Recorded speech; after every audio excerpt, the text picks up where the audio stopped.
Welcome to Brain Vision. So, in order for the aim to hit the target, the sum of the magnetic force, sum of basically all force, which includes the magnetic force, the electric force, and the gravitational force.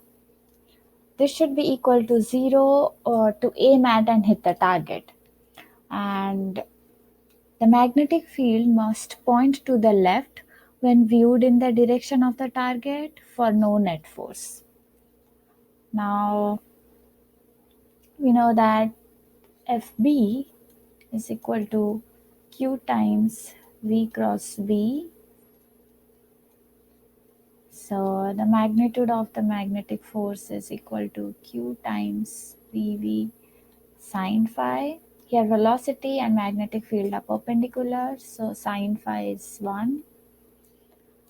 And Fe is the magnitude of electric force is Q times the magnitude of electric field, and Fg is basically mass times gravity. So we plug these equations into this equation and we get QVV plus QE. So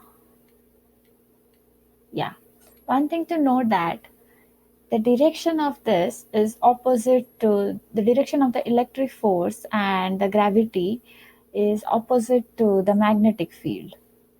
So we have a negative sign here and a negative sign here. And this is equal to 0.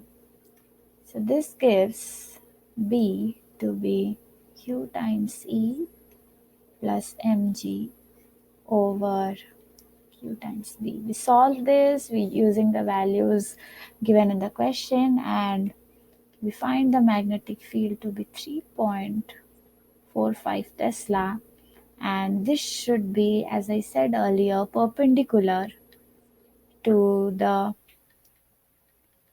initial velocity of the coin, because we already took that assumption over here.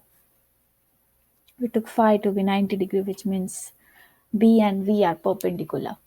So yeah, and notice that this is a very strong magnetic field, but it is sometimes possible to achieve it